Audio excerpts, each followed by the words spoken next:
Hello everyone, triple a bright academy के YouTube channel पर आप सभी का स्वागत है। आज हम वीकली करंट अफेयर्स का अगला फेज करेंगे। कहने का मतलब है 26 मार्च से लेकर हम 1 अप्रैल 2023 के जितने भी इंपॉर्टेंट करंट अफेयर्स बनते हैं उनको देखेंगे। साथ में उनके साथ जो बेसिक फैक्ट बनते हैं, जो फैक्चुअल डेटा बनता है हमारे पास, उन सारी चीज़ों को देखकर आज हम यहाँ पर वाइंड अप करेंगे। ठीक है, तो चलिए स्टार्ट करते हैं। आपके पास वीकली करंट अफेयर्स है 26 से लेकर 1 अप्रैल 2023 तक का है। ठीक है, बहुत अच्छा लगता है जब आप आंसर्स देते हैं मुझे। ठीक है, तो आई होप आप इस बारी भी आंसर्स देंगे चीज़ों का बहुत क्लियरिटी से, और जो क्वेश्चन पूछे जाएंगे आप उसका भी आंसर मुझे देंगे। ठीक है, तो चलिए स्टार्ट करते हैं, आपका टाइम नहीं वेस्ट करेंगे।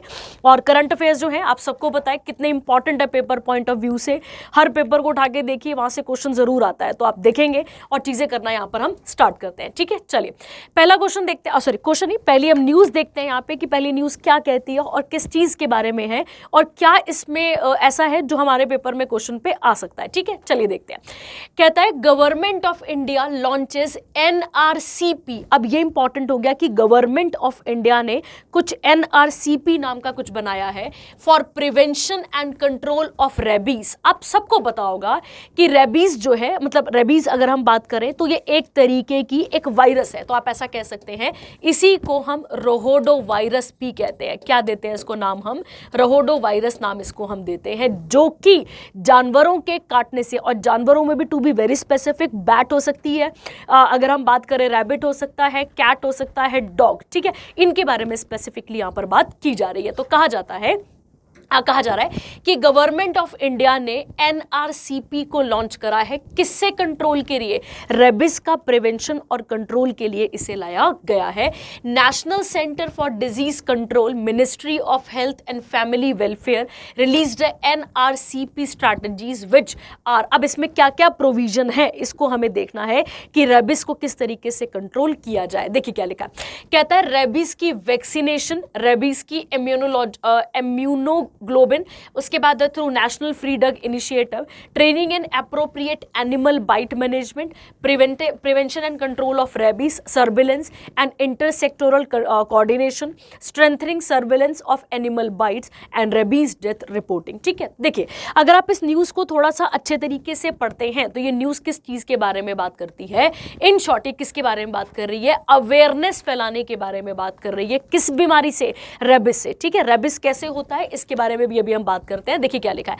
कहता है ये वायरस ट्रांसमिशन कैसे होता है? अगर हम समझे तो ये सलाइवा से होता है। ठीक है, जो जानवर का सलाइवा होता है। कई बार ऐसा होता है कि मैं और आप रोड पे जा रहे हों, या कभी आपने ऐसी वीडियोस वायरल होते हुए देखी होंगी, बहुत सारी चीज़ों को आपने नोटिस करा होगा कि डॉग जो है वो क्या कर देता है, कई बारी आपको बाइट भी कर देता है, कई बार वो हमें मतलब चाट लेते हैं इस तरीके से। ठीक है, और कई बारी वो हमें नाखून खरोंच देते हैं। ठीक है, अगर तो उस डॉग को वो रेबिस नहीं है, अगर उस डॉग को रेबिस नहीं है तो हमें भी होने के चांसेस ना के बराबर हो जाते हैं और हमें फिर इंजेक्शन लग जाता है, फिर हम नॉर्मल हो जाते हैं। बट अगर उस डॉग को रेबिस है तो फिर हमारे लिए बहुत ही बड़े खतरे की बात है। क्यों? क्योंकि रेबिस एक टाइम के बाद डेथ जैसी चीजों को भी लेकर यहां पर आ जाता है। ठीक है, तो देखिए जैसे लिखा है यहां पे कि स्लाइवा ऑफ इन्फेक्टेड एनिमल्स। ऐसा नहीं बोला कि उसको नहीं होना चाहिए, ये जानवरों में होता ही है। इन्फेक्टेड एनिमल्स की बात हो रही है। Of human cases are caused by dog bite. अगर हम ह्यूमन के कॉज पे देखें तो क्या होगा? यहां पे डॉग बाइट के कारण होगा।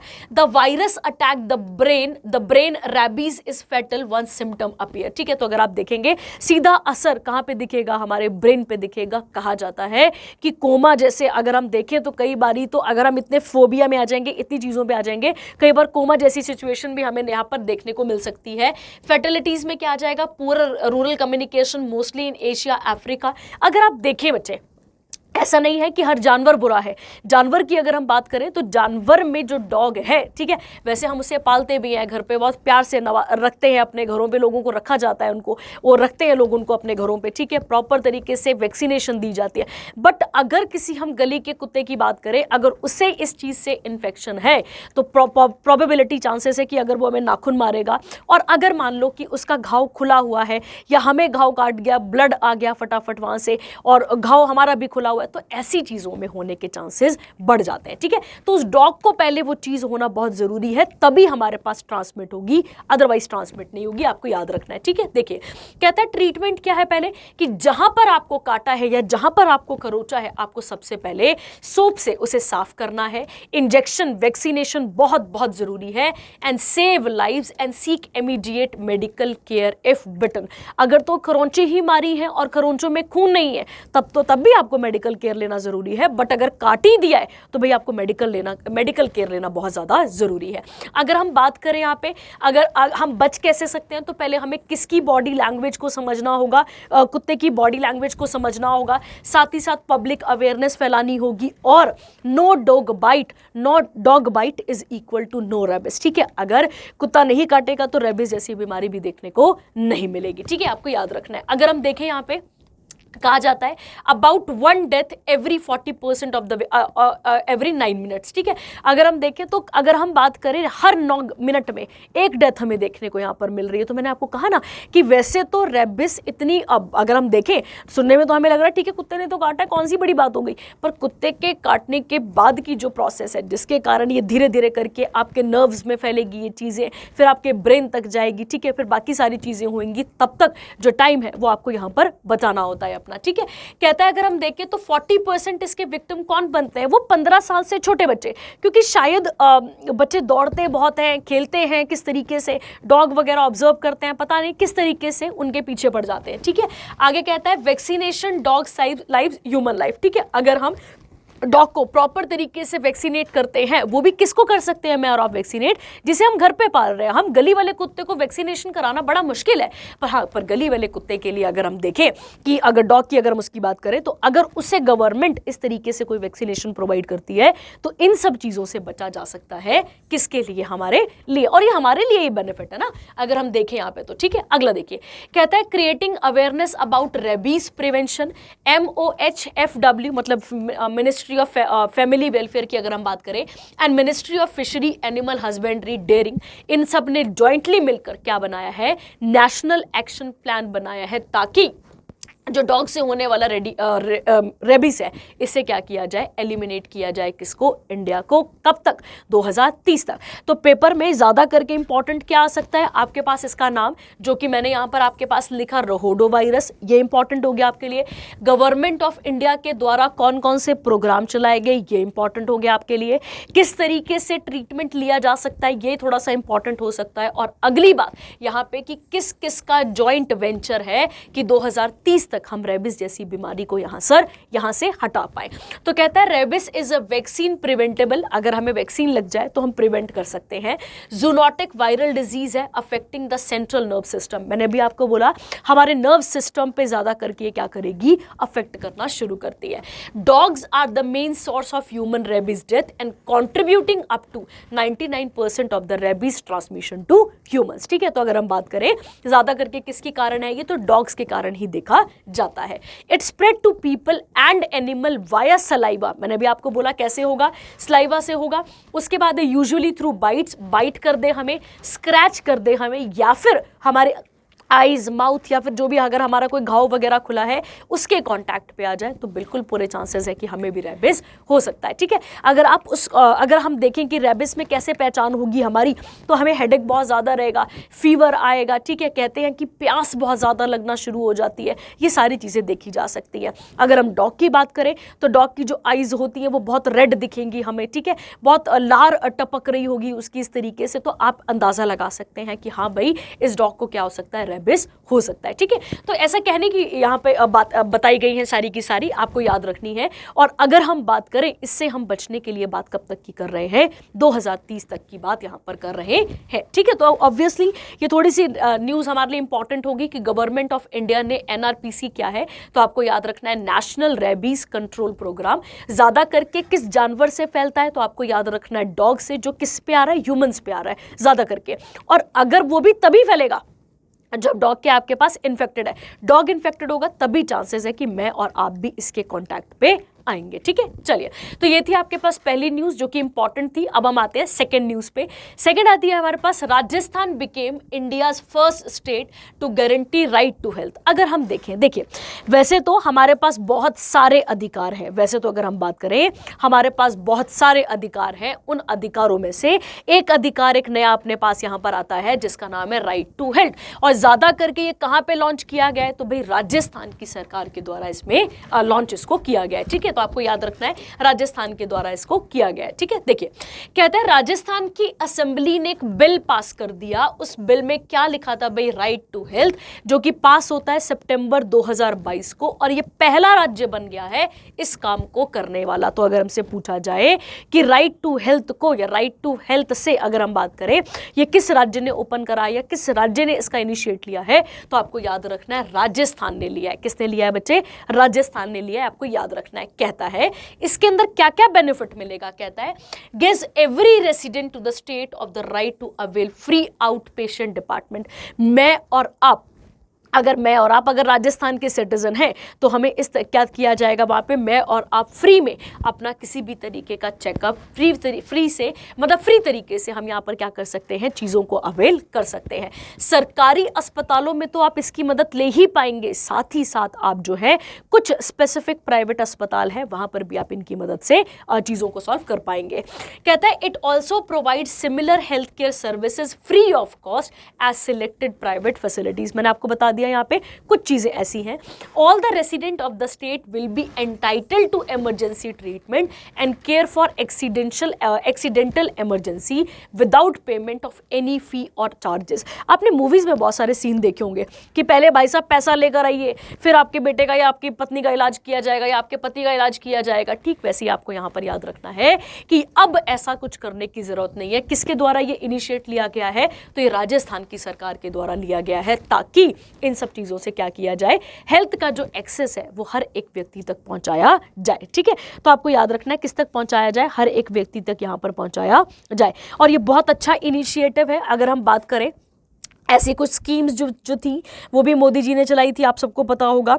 अगर आपको पता है इसके बारे में तो आप मुझे बताएंगे ज़रूर कि अगर हम बात करते हैं किसके बारे में, अगर हम बात करते हैं कहाँ की, अगर हम बात करते हैं प्रधानमंत्री मोदी की भी, तो उन्होंने भी कुछ ऐसे इनिशिएट लिए थे जैसे आयुष्मान भारत स्कीम। ठीक है, जिसमें जो है पर उसमें कुछ लाख तक का असिस्टेंस है, बट अगर आप यहाँ देखेंगे तो यहाँ पे फ्री ऑफ कॉस्ट ये प्रोवाइड करने की बात की जा रही है। ठीक है, अगेन इंपॉर्टेंट हो गया हमारे लिए, वेरी वेरी इंपॉर्टेंट। ठीक है, चलिए आगे बात करते हैं इसके बाद। अच्छा, अब आते हैं हम यहाँ पे, अब इसमें और क्या क्या चीजें फीचर्स हैं, देखिए क्या लिखा है। कहता है in case of medico legal nature no public और private hospital can delay treatment on the ground of receiving police clearance. ठीक है, अगर कोई लीगल मैटर भी है तब भी पुलिस के क्लियरेंस की वेट करने की जरूरत नहीं है, भैया आप ट्रीटमेंट शुरू करवाइए। ठीक है, आपने मूवीज में ये सारे सीन देखे होंगे पहले की। अब देखो बेटा, ये तो हो गया आपके पास कि इस तरीके से सीधा सीधा क्वेश्चन बन जाएगा कि राइट टू हेल्थ जो है वो स्टार्ट करने वाला पहला राज्य कौन सा हुआ, तो हमारा आंसर यहाँ पर आंखें बंद करके टिक हो जाता है, राजस्थान। ठीक है, अब अगली बात देखते हैं। देखिए राजस्थान की जब आप बात करते हो तो राजस्थान की राजधानी हमें क्या देखने को मिलती है भाई, जयपुर मिलती है। राजस्थान की राजधानी क्या है, जयपुर। और जयपुर का निकनेम क्या आता है, आप सबको पता है निकनेम क्या आता है इसका, पिंक सिटी आता है। क्या कहते हैं इसको हम, पिंक सिटी कहा जाता है। और पिंक सिटी क्यों कहा जाता है, क्योंकि ज्यादा करके जो वहां पर बिल्डिंग्स हैं वो किस कलर में देखने को मिलती हैं, हमें पिंक कलर में देखने को मिलती हैं। अगर हम एक और यहाँ पर बात करते हैं तो आप सबको पता होगा कि राजस्थान में ही अरावली रेंज है। आप सबने पढ़ा होगा कि राजस्थान में ही कौन सी रेंज है, अरावली रेंज है। और अरावली रेंज को ओल्डेस्ट, ठीक है, ओल्डेस्ट एंड फोल्डेड माउंटेन कहा जाता है। क्या कहा जाता है इसे, ओल्डेस्ट एंड फोल्डेड माउंटेन कहा जाता है। आपने सुना होगा क्वेश्चन पेपर में कि अरावली की ऊंची चोटी का नाम क्या है, तो अरावली की ऊंची चोटी का नाम है गुरु शिखर। क्या नाम है इसकी ऊंची चोटी का, गुरु शिखर। और यहाँ पे ही एक हिल स्टेशन है माउंट आबू। क्या है हिल स्टेशन का नाम, माउंट आबू। यहीं पे एक टेम्पल है, टेम्पल का नाम है दिलवारा टेम्पल। और एसएससी का ये क्वेश्चन है आपके पास कि दिलवारा टेम्पल किस धर्म धर्म से एसोसिएटेड है, तो आपको याद रखना है किस धर्म से एसोसिएटेड है, जैनिज्म से एसोसिएटेड है। अगेन रिपीट करेंगे, राजस्थान की जब हम बात करते हैं तो राजस्थान की राजधानी क्या बनकर आती है, राजस्थान की राजधानी बनकर आती है हमारे पास जयपुर। जयपुर की अगर हम बात करें तो इसे क्या कहा जाता है, पिंक सिटी। राजस्थान में ही अरावली रेंज है जो कि ओल्डेस्ट और फोल्डेड माउंटेन कहलाई जाती है। अगर हम इसकी बात करें, इसकी ऊंची चोटी का नाम है गुरु शिखर। गुरु शिखर पे एक फेमस हिल स्टेशन है जिसका नाम है माउंट आबू, और यहीं पे एक टेंपल है जिसका नाम है दिलवारा, जो कि किस धर्म से एसोसिएटेड है, तो जैनिज्म धर्म से एसोसिएटेड हमें देखने को मिलता है। ठीक है, चलिए ये हो गया आपके पास कुछ बेसिक फैक्ट किसके साथ, राजस्थान के साथ। और अगर आप सबको पता हो, राजस्थान जो है वो एरिया वाइज सबसे बड़ा राज्य है कहाँ का, हमारे इंडिया का। आप सबको पता होगा इसके बारे में। ठीक है, बहुत अच्छी बात है अगर आपको पता है तो। एरिया वाइज अगर हम बात करें, ठीक है, तो ये सबसे बड़ा राज्य हमें देखने को मिलता है। ठीक है, अगर हम इसके सीएम की बात करें तो सीएम का नाम क्या है, अशोक गहलोत है, आपको पता होगा। अगर हम बात करें क्या है इनके सीएम का नाम, अशोक गहलोत जी की बात यहाँ पर हम कर रहे हैं। ठीक है, चलिए तो ये हो गया आपके पास बेसिक फैक्ट आपके पास। अब थोड़ा सा आगे देखते हैं। ठीक है, देखिए कहता है यहाँ पे, अब यहाँ पे कुछ इंपॉर्टेंट बन गया हमारे पेपर के लिए। कैसे इंपॉर्टेंट बन गया इसके बारे में बात करते हैं। देखो कहता है article number 47 duty of the state. अब किसकी ड्यूटी है ये, हर राज्य बोलने का मतलब है हर राज्य की ड्यूटी है कि वो किसका न्यूट्रिशन बढ़ाए, ठीक है, लेवल, न्यूट्रिशन का लेवल बढ़ाए और स्टैंडर्ड ऑफ लिविंग को बढ़ाए, और साथ ही साथ पब्लिक हेल्थ को क्या करे, इंप्रूव करे। ये कहाँ लिखा है ऐसा, ये लिखा है कॉन्स्टिट्यूशन ऑफ इंडिया के अंदर, to provide protection and fulfilment of rights and equity in health and wellbeing under. ठीक है, तो आपको याद रखना है यहाँ पे, ये इंपॉर्टेंट हो गया कि भाई कौन किसकी बात कर रहे हैं हम यहाँ पर, हम बात कर रहे हैं यहाँ पे आर्टिकल नंबर 47 की। अब समझते हैं जरा सा 47 कहाँ से आ गया हमारे पास और 47 का क्या रोल है। ठीक है, देखिए आप सभी जब कॉन्स्टिट्यूशन पढ़ते हैं तो आप पार्ट नंबर 4 पढ़ते हैं। ठीक है, और पार्ट नंबर 4 के अंदर आप एक चैप्टर पढ़ते हैं जिसका नाम है डीपीएसपी। डीपीएसपी की बात करें तो डीपीएसपी को इंस्ट्रूमेंट ऑफ इंस्ट्रक्शन कहा जाता है। क्या कहा जाता है इसको, इंस्ट्रूमेंट ऑफ इंस्ट्रक्शंस कहा जाता है, ये आपको याद रखना है। सॉरी क्या कहा जाता है इसे, इंस्ट्रूमेंट ऑफ इंस्ट्रक्शंस कहा जाता है। अगर हम पार्ट नंबर की बात करें तो पार्ट नंबर 4 आता है, और आर्टिकल की बात करें तो 36 से लेकर 51 किससे डील करता है, किससे, डीपीएसपी से। ये बात आपको यहां पर क्लियर रखनी है। और इसके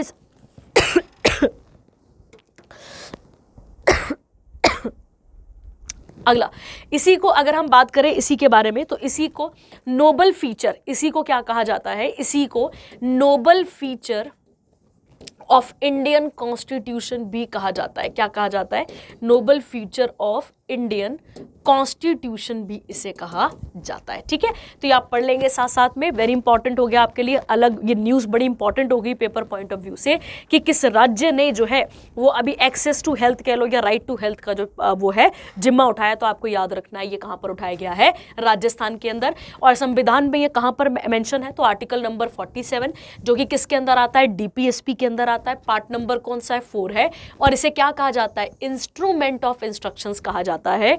आर्टिकल कौन सा है, 36 से लेके 51 तक। इसी को noble feature of Indian constitution भी कहा जाता है। ठीक है, तो again this news is very very important for you. चलिए अगला चलते हैं। अगला आता है फोर्ब्स इंडियन लीडरशिप अवार्ड 2023 आया है हमारे पास। तो फोर्ब्स का अगर हम बात करें यहाँ पे तो फोर्ब्स का जो है वो इंडियन लीडरशिप अवार्ड हमें देखने को यहाँ पर मिलता है। अब इसके बारे में बात कर लेते हैं। देखिए अगर हम बात करें फोर्ब्स क्या है, तो ये एक अमेरिकन, ठीक है, आपको याद रखना है क्या, ये अमेरिकन बिजनेस मैगजीन है। कौन सी मैगजीन है बच्चे आपके पास, अमेरिकन बिजनेस मैगजीन है। अगर हम इसके बारे में बात करें तो इसके समझे अगर हम इसके बारे में, तो ये इसने कुछ छापा है, इसने कुछ बताया है, इसके बारे में बात कर रहे हैं। कहता है Isha Ambani the chairperson of Reliance Retail and the retail unit of Reliance Industries Limited won the generation next entrepreneur award at the Forbes under Forbes India leadership award 2023, जो कि कहां पर हुआ, मुंबई में। ठीक है, तो आप सबको पता है ईशा अंबानी कौन है, सबको पता है, ये आपको परिचय कराने की तो बिल्कुल जरूरत नहीं है, आप याद रखेंगे। और ये कहां पर इनको कौन सा अवार्ड मिला है, जनरेशन नेक्स्ट के लिए मिला है। ठीक है, आगे MA Naik group chairman of Larsen and टर्बो received the FILA 2023 lifetime achievement award. आपको याद रखना है ये भी यहां पे। ऑस्कर विनिंग फिल्म मेकर, जिनका कौन सी फिल्म थी आपको याद होगा, elephant whisper, Guneet Monga and doctor Rajiv J Shah, president of Rockefeller Foundation, बैज्ड, इनको किस चीज का अवार्ड मिला है, एक्सीलेंस, आइकन ऑफ एक्सीलेंस का अवार्ड यहां देखने को मिलता है।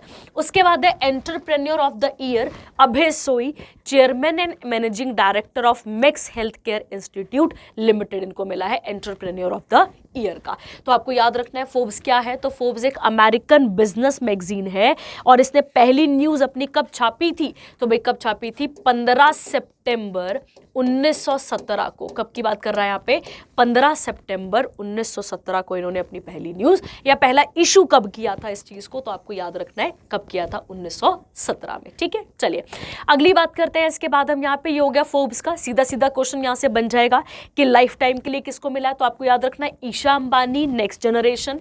AM नायक किस चीज के लिए यहाँ पे, लाइफ टाइम। ठीक है, तो नायक जो होता है वो कभी खत्म नहीं होता है, आप ऐसे याद रख सकते हो। तो नायक को कौन सा मिल रहा है यहाँ पे, और लाइफ टाइम का मिल रहा है। ठीक है, उसके बाद अगर हम बात करें ऑस्कर विनिंग, कौन सा वाला ऑस्कर विनिंग, कौन से वाले, जिनको क्या मिला था, गुनीत मोंगा और डॉक्टर राजीव जे शाह को किस चीज के लिए मिला था, एनिमल विस्पर्स के लिए। ठीक है, उसके बाद है आपके पास यहाँ पे इनको आइकन ऑफ एक्सीलेंस का मिला है। और एंटरप्रेन्योर की बात करें तो मैक्स हेल्थ केयर इंस्टीट्यूट के अभय सोई को ये देखने को मिलता है। ठीक है, अगेन इंपॉर्टेंट हो गया हमारे लिए ये करंट अफेयर्स। चलिए अगला आता है, अगली बात करते हैं आप लोग यहाँ पे, president of new development bank. तो अब एक नई प्रेसिडेंट अपॉइंट हुई हैं, जिनका नाम, जो कि किसके लिए अपॉइंट हुई है, न्यू डेवलपमेंट बैंक के लिए। इसके बारे में यहाँ पर बात कर लेते हैं। ठीक है, देखिए कहता है बोर्ड्स, गवर्नर्स का एक बोर्ड बैठा न्यू डेवलपमेंट बैंक के लिए, जिसका पहले, जिसको अगर हम बात करें formerly referred to as BRICS development bank, और अब इसे क्या कहा जाता है, न्यू डेवलपमेंट बैंक कहा जाता है।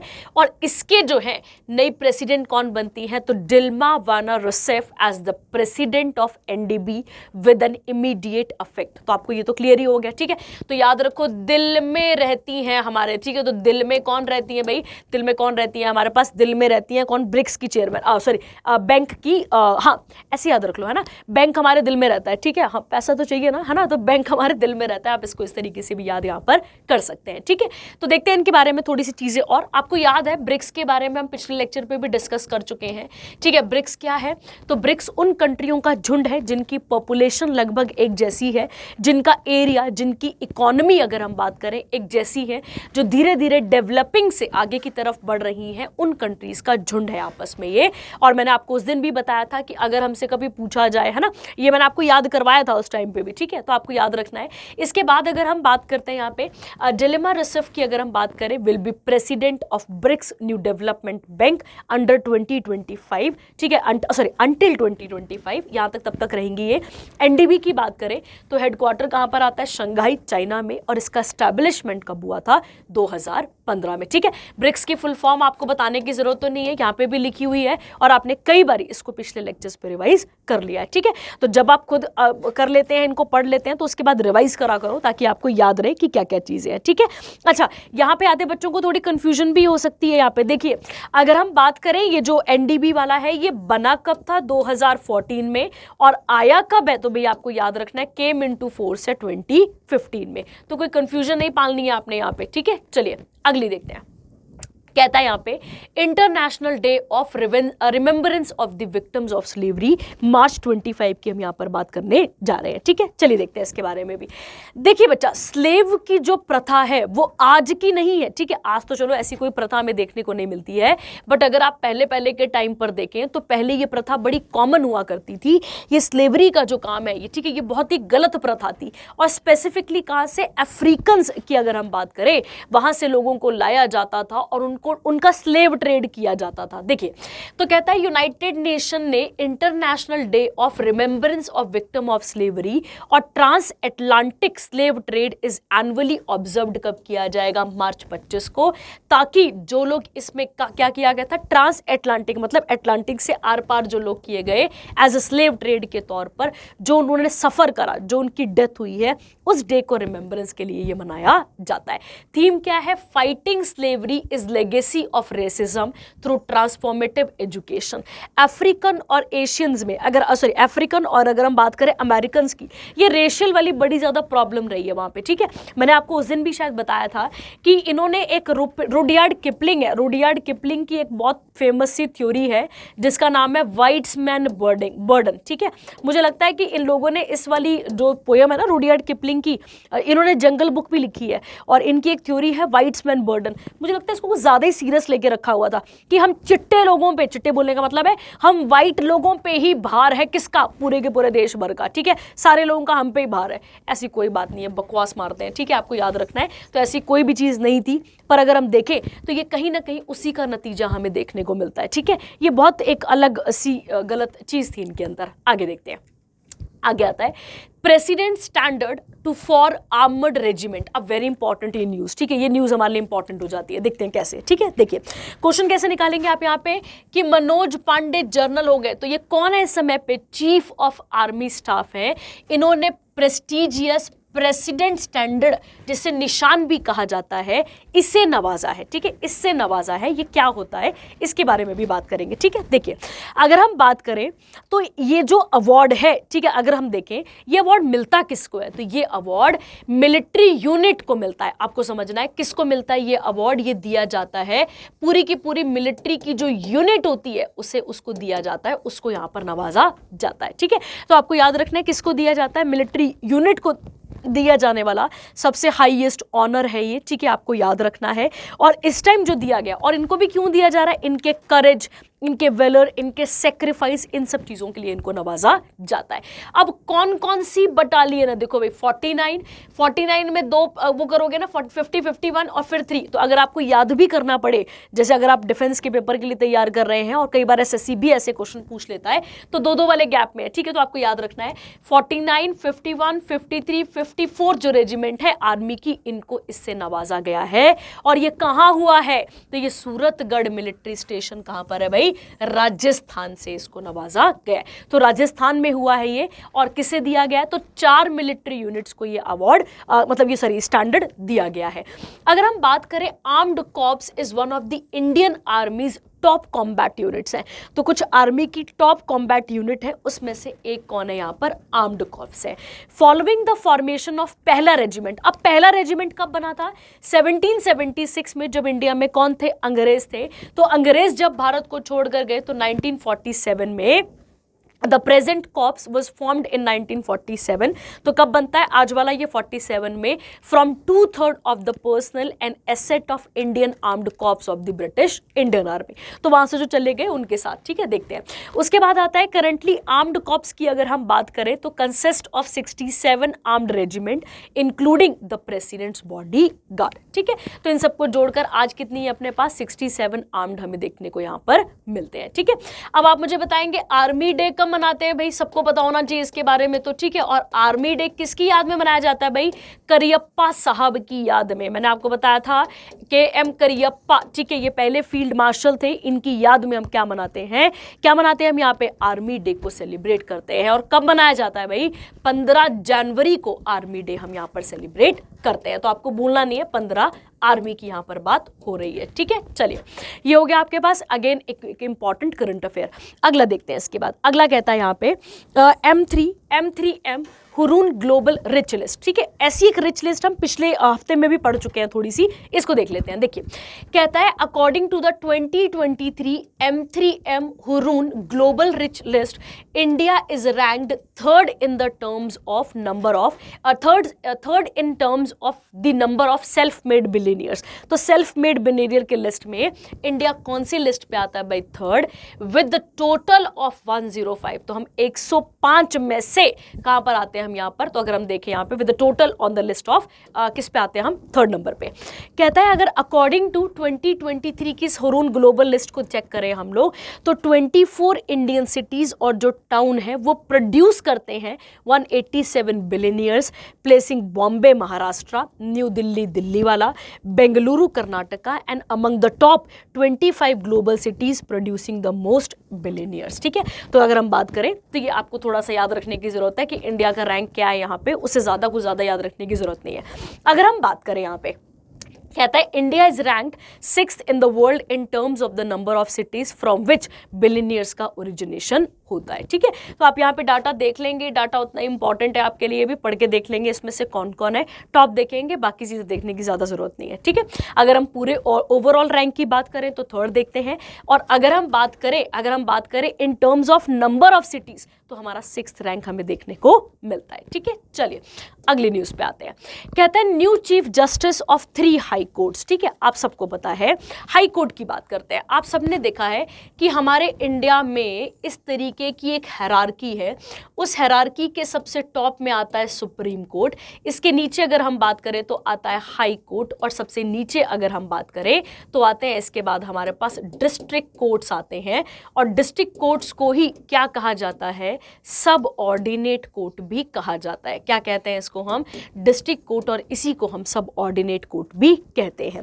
अगर हम पूरे के पूरे इंडिया की अपेक्स कोर्ट की बात करें, या फिर आप ऐसा कह लो इसको फाइनल कोर्ट ऑफ अपील की बात करें, तो वो कौन सा आता है, सुप्रीम कोर्ट आता है। और सुप्रीम कोर्ट का पुराना नाम हमें क्या देखने को मिलता है भाई, तो हमें पुराना नाम देखने को मिलता है फेडरल कोर्ट ऑफ इंडिया। क्या बोलता है इसका पुराना नाम हमारे पास, फेडरल कोर्ट ऑफ इंडिया, इसका पुराना नाम हमें देखने को मिलता है। ठीक है, चलिए तो ये हो गया आपके पास, ये तो हो गया सेंट्रल लेवल पे।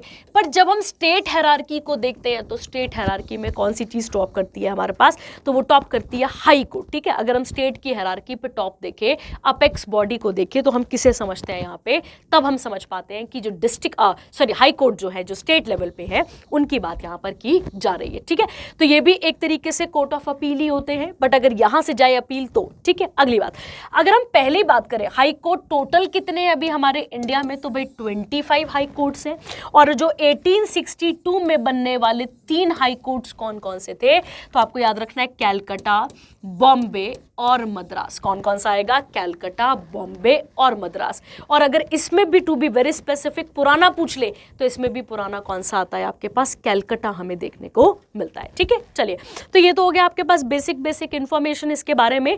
ठीक है, अब हम इसके साथ बात करते हैं किसके बारे में, इन अपॉइंटमेंट्स के बारे में। ठीक है, तो आपको हाई कोर्ट थोड़ा सा याद रखना है, और आप मुझे बताएंगे कि हाई कोर्ट का अगर चीफ जस्टिस बनना है तो क्या क्या क्राइटेरिया चाहिए। ठीक है, क्या क्राइटेरिया चाहिए, क्या भारत के नागरिक होने चाहिए या कोई स्पेसिफिक क्वालिफिकेशन होनी चाहिए, तो आप मुझे बताएंगे इसके बारे में। ठीक है, देखिए कहता है सीजे मतलब चीफ जस्टिस और जो जजेस हैं हाई कोर्ट के, उन्हें कौन अपॉइंट करता है, उन्हें अपॉइंट करते हैं हमारे प्रेसिडेंट साहब। तो आपको भूलना नहीं है कि जितने भी अगर हम बात करें हाई कोर्ट के जो जजेस हैं और जो चीफ जस्टिस होते हैं, they were appointed by the president of India. कौन से आर्टिकल के अंदर, तो 217, कौन सा आर्टिकल है, 217 के अंदर अपॉइंट किए जाते हैं। जैसे इलाहाबाद हाई कोर्ट के लिए कौन अपॉइंट किए गए हैं, justice Pritinker Diwaker. Chhattisgarh high court के लिए justice Ramesh Sinha. Patna high court के लिए जस्टिस के विनोद चंद्रन इसके लिए अपॉइंट किए गए हैं। ठीक है, तो ये भी हो गई आपके पास एक इंपॉर्टेंट न्यूज़, और ये बहुत इंपॉर्टेंट है क्योंकि पेपर से अपॉइंटमेंट वाले क्वेश्चन बहुत ज़्यादा देखे जाते हैं, तो आपको याद रखना है, और इसके ऊपर भी क्वेश्चन यहाँ पर बन सकता है। ठीक है, अच्छा एक और बात, मैंने अभी आपको बताया कैलकाटा, बॉम्बे और मद्रास वाला है ना, कि यहाँ पे हाई कोर्ट सेटअप हुआ था। उस समय पे इंडिया पे गवर्नर जनरल कौन था, तो लॉर्ड लॉरेंस थे। ये किसी पेपर का क्वेश्चन है, थोड़ा सा जोर देंगे तो आप टिक कर पाएंगे कि लॉर्ड लॉरेंस किस समय पे गवर्नर जनरल है, जिस समय पे क्या बनाए गए थे, 3 हाई कोर्ट यहाँ पर बनाए गए थे। ठीक है, कहाँ बने थे, बॉम्बे, कैलकाटा और मद्रास में बने थे। दूसरी बात, अभी कहाँ के लिए अपॉइंट हुए, 3 के लिए, तो प्रिंतकर कहाँ के लिए हुए, इलाहाबाद, रमेश कहाँ गए, छत्तीसगढ़, और के विनोद कहाँ के लिए हुए हैं, पटना के लिए अपॉइंट हुए हैं। ठीक है, चलिए अगला आता है वेरी इंपॉर्टेंट न्यूज़ अगली हमारे लिए, बिल्कुल ठीक है, बहुत बहुत इंपॉर्टेंट न्यूज़। इसके बारे में बात करेंगे, क्या क्या चीज़ें इसके बारे में बोली गई हैं, ठीक है। देखिए, कहता है वर्ल्ड वुमेन्स बॉक्सिंग चैंपियनशिप के बारे में बात हो रही है, इसके बारे में बात करते हैं, ठीक है। देखिए, कहता है India top the medal tally of 2023 international boxing association और the women's world boxing championship in the 3rd edition. अब जरा जोर दीजिए, पेपर में क्वेश्चन कैसे निकलेगा, यहां से पेपर में पहला क्वेश्चन निकलेगा कौन सा एडिशन हुआ है इस बार वुमेन्स का बॉक्सिंग वाला, ठीक है। तो आपको क्या याद रखना है, कौन सा हुआ है, 13 हुआ है, भूलना नहीं है, कौन सा हुआ है, ये 13th हुआ है, ये नहीं भूलना है। अगला 13th की अगर हम बात करें, इसे कहां पर होस्ट किया गया, तो अगेन सेकंड क्वेश्चन इंपॉर्टेंट बन गया, कहां पर होस्ट किया गया है, नई दिल्ली में होस्ट इसे किया गया है, ठीक है। अच्छा, इस बॉक्सिंग चैंपियनशिप के वो कौन बनाए गए थे, ब्रांड एम्बेसडर कौन बनाए गए थे, तो आपको याद रखना है भाग मिल्खा, भाग वाले कौन है, फरहान अख्तर, ठीक है, आपको भूलना नहीं है, कौन आ गए, फरहान अख्तर।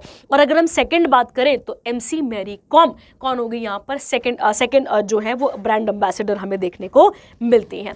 अगर पेपर में पूछ ले कि कितने देशों ने इवेंट को अटेंड कितने देशों ने पार्टिसिपेट करा है, तो आपको याद रखना है 74 ने, अगर हम बात करें यहाँ पे तो देशों ने पार्टिसिपेट करा है। कहता है चाइना का कौन सा पोजीशन है यहाँ पे, सेकंड है। अगर कितने मेडल्स हैं इसके पास, 7 मेडल्स हैं, 1 सिल्वर, उसमें से आप ये काउंट कर लेंगे।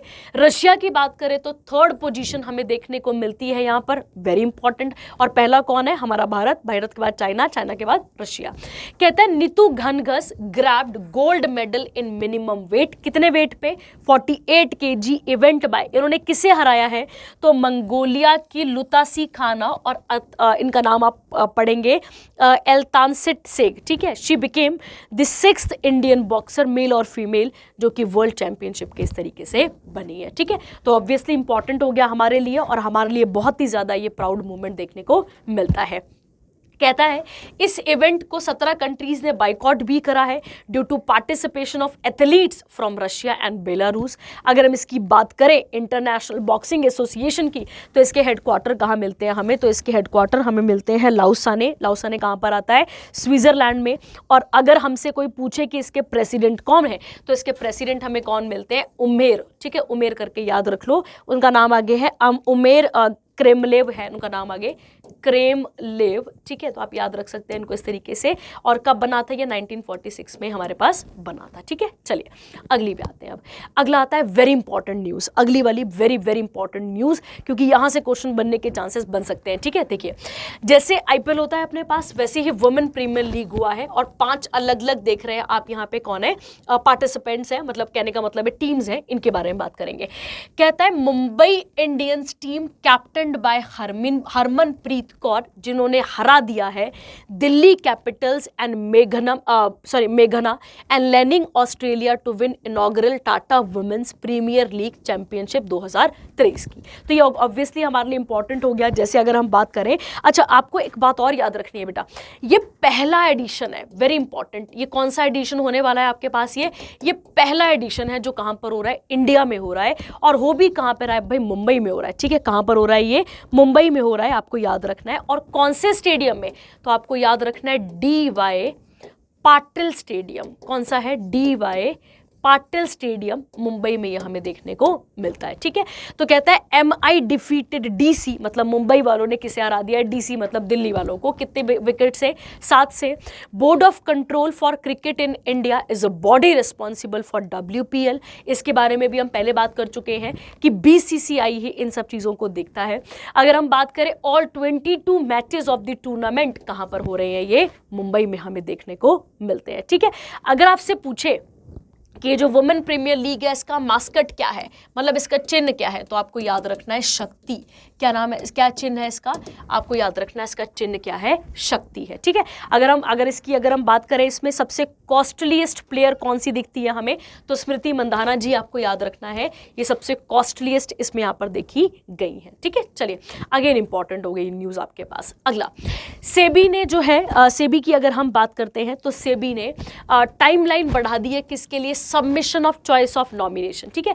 तो सेबी की अगर हम बात करें तो सेबी का अगर हम बात करते हैं तो इसके चेयरपर्सन कौन है यहाँ पे, माधवीपुरी बुच। उसके बाद अगर हम बात करें हेडक्वार्टर की तो मुंबई महाराष्ट्र में देखने को मिलता है। और कब इसका एस्टैब्लिशमेंट हुआ था, तो 1992 में इसका एस्टैब्लिशमेंट हुआ था, ठीक है। देखिए कहता है सेबी ने कैपिटल मार्केट रेगुलेटर, जो कि सेबी कौन है, कैपिटल मार्केट रेगुलेटर, जिसने डेडलाइन को बढ़ा दिया है choice of nomination by existing investor with trading demat account. तो जो आपके डीमार्ट अकाउंट होते हैं उसमें नॉमिनेशन की जो सीट है उसकी डेट को जो है वो एक्सटेंड कर दिया गया है। अब कब तक कर दी गई है, सितंबर 30, 2023 तक। और पहले कब तक थी इसकी डेडलाइन, तो वो थी 31 मार्च 2023 तक हमें देखने को मिलती थी। अगर हम बात करें जो चॉइस ऑफ नॉमिनेशन है इसकी डिटेल्स क्या क्या इंक्लूड करती हैं कि कौन है नॉमिनेशन देने वाला, declaration for opting of out of nomination, ठीक है। तो ये उतना ही इंपॉर्टेंट है हमारे लिए क्योंकि सेबी से क्वेश्चन पूछा जा सकता है यहाँ पे डायरेक्टली, ठीक है। तो ये हो गया आपके लिए इंपॉर्टेंट एक चीज यहाँ पे जो आपको पढ़ के जानी है, ठीक है। चलिए आगे देखते हैं। इसके बाद third highest spiritual leader of Tibetan Buddhism, again very important, ठीक है। वैसे तो चाइना इस बात से बहुत नाराज हो जाता है, ठीक है, चाइना को बहुत ही ज्यादा प्रॉब्लम रहती है इन सब चीजों से। अब देखते हैं क्या क्या चीजें इसके बारे में।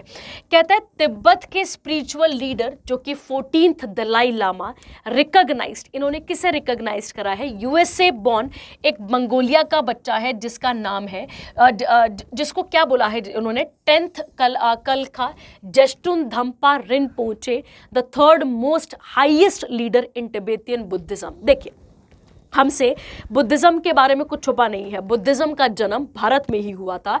563 में अगर हम बात करें तो गौतम जी का जन्म होता है या महात्मा बुद्ध जी का जन्म होता है, जिन्हें सिद्धार्थ और जिन्हें साक्य मुनि के नाम से भी जाना जाता है।